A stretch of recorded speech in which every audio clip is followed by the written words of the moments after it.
moving back and forth through the revolving door. And in a way, our government is invisible a lot of the time, and its policies are carried out by our corporations on one level or another. And then again, the policies of the government are basically forged by the corporatocracy and then presented to the government. They become government policy. So it's an incredibly cozy relationship. This isn't a conspiracy theory type of thing. These people don't have to get together and plot to do things. They all basically work under one primary assumption, and that is that they must maximize profits regardless of the social and environmental costs.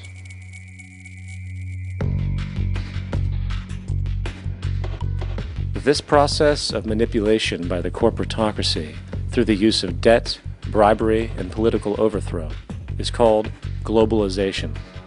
Just as the Federal Reserve keeps the American public in a position of indentured servitude through perpetual debt, inflation, and interest, the World Bank and IMF serve this role on a global scale.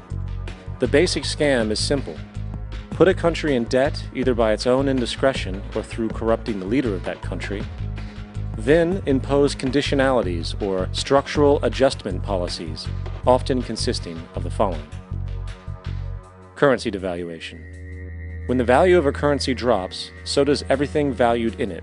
This makes indigenous resources available to predator countries at a fraction of their worth.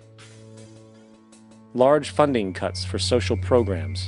These usually include education and healthcare, compromising the well-being and integrity of the society, leaving the public vulnerable to exploitation. Privatization of state-owned enterprises. This means that socially important systems can be purchased and regulated by foreign corporations for profit.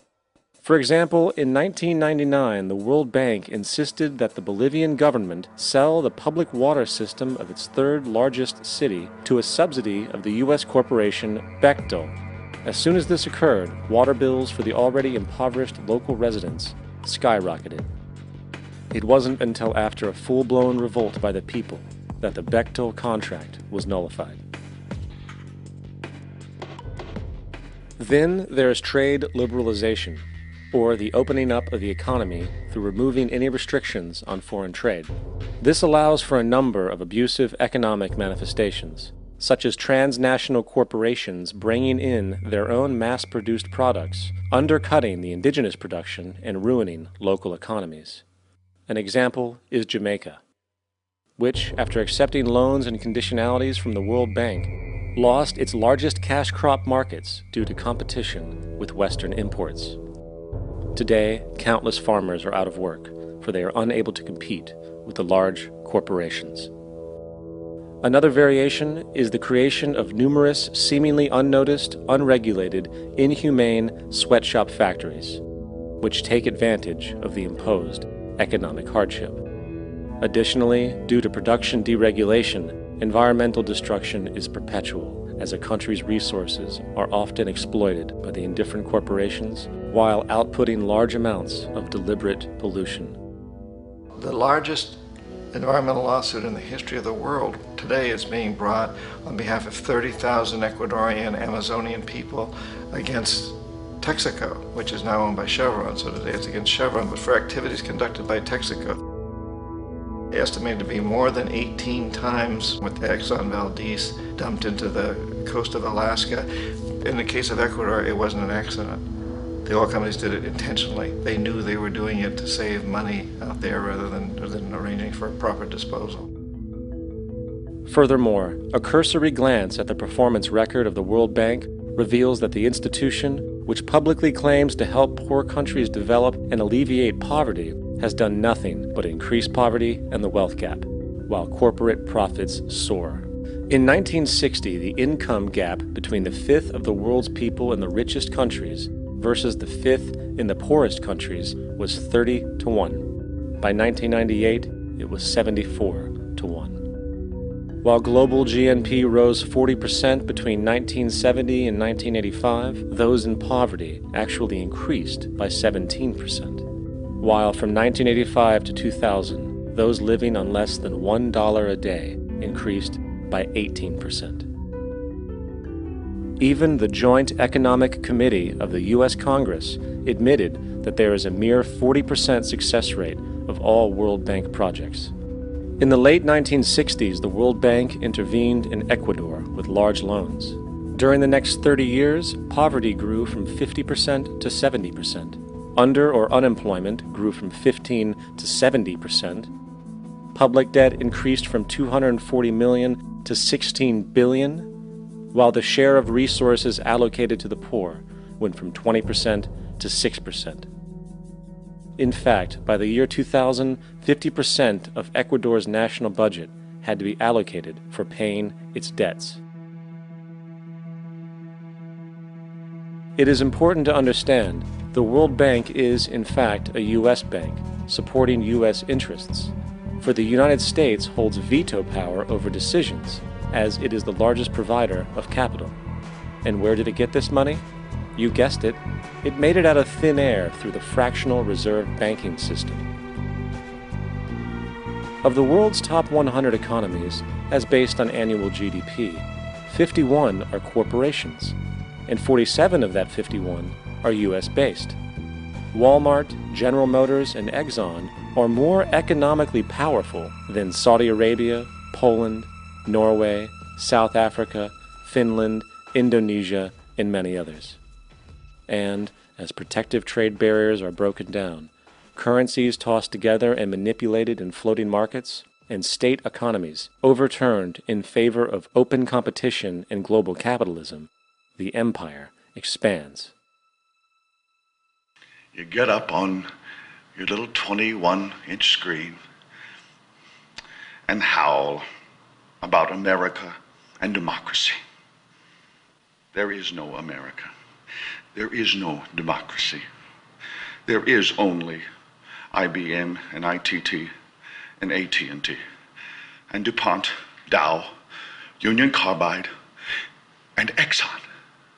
Those are the nations of the world today. What do you think the Russians talk about in their councils of state?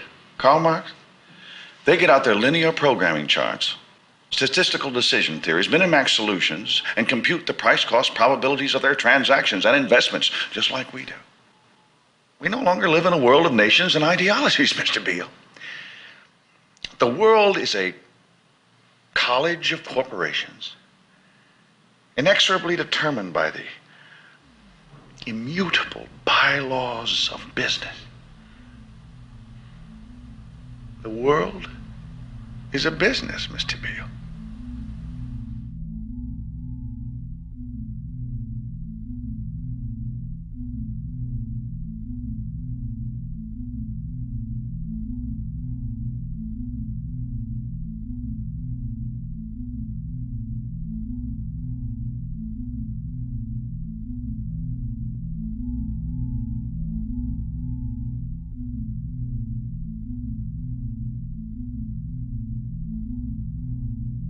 The world is being taken over by a handful of business powers who dominate the natural resources we need to live while controlling the money we need to obtain these resources. The end result will be world monopoly, based not on human life, but financial and corporate power. And as the inequality grows, naturally more and more people are becoming desperate. So the establishment was forced to come up with a new way to deal with anyone who challenges the system. So they gave birth to the terrorist. The term terrorist is an empty distinction, designed for any person or group who chooses to challenge the establishment. This isn't to be confused with the fictional Al-Qaeda, which was actually the name of a computer database for the US-supported Mujahideen in the 1980s.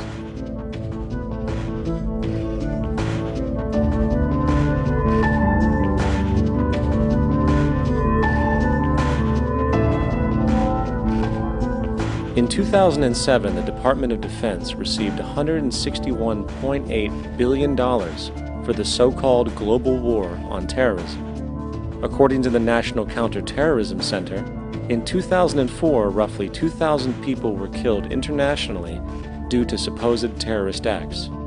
Of that number, 70 were American. Using this number as a general average, which is extremely generous, It is interesting to note that twice as many people die from peanut allergies a year than from terrorist acts. Concurrently, the leading cause of death in America is coronary heart disease, killing roughly 450,000 each year. And in 2007, the government's allocation of funds for research on this issue was about $3 billion. This means that the U.S. government in 2007 spent 54 times the amount for preventing terrorism than it spent for preventing a disease which kills 6,600 times more people annually than terrorism does. Yet, as the name terrorism and Al-Qaeda are arbitrarily stamped on every news report relating to any action taken against U.S. interests, the myth grows wider. In mid-2008, the U.S. Attorney General actually proposed that the U.S. Congress officially declare war against the fantasy.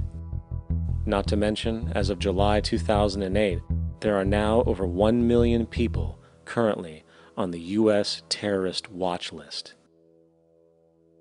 These so-called counterterrorism measures, of course, have nothing to do with social protection, and everything to do with preserving the establishment amongst the growing anti-American sentiment both domestically and internationally, which is legitimately founded on the greed-based corporate empire expansion that is exploiting the world.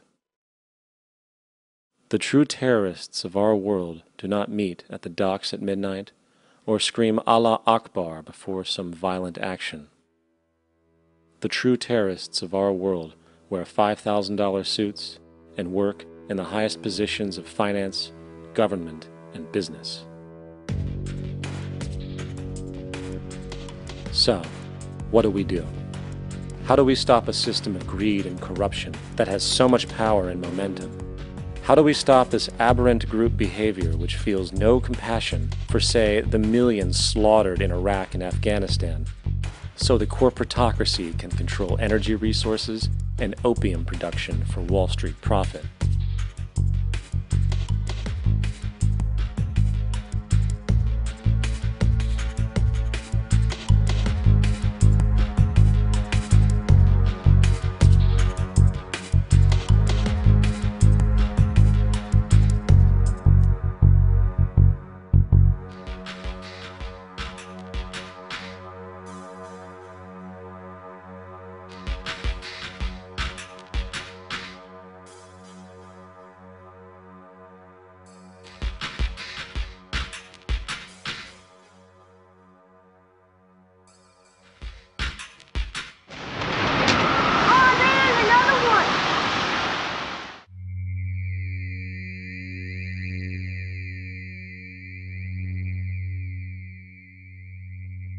How do we stop a system of greed and corruption that condemns poor populations to sweatshop slavery for the benefit of Madison Avenue?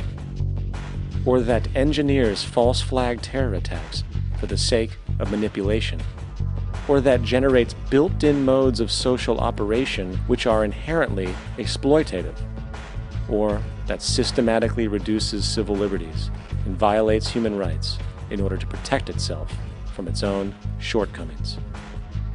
How do we deal with the numerous covert institutions, such as the Council on Foreign Relations, the Trilateral Commission, and the Bilderberg Group, and other undemocratically elected groups which, behind closed doors, collude to control the political, financial, social, and environmental elements of our lives? In order to find the answer, we must first find the true underlying cause. For the fact is, the selfish, corrupt, power, and profit-based groups are not the true source of the problem.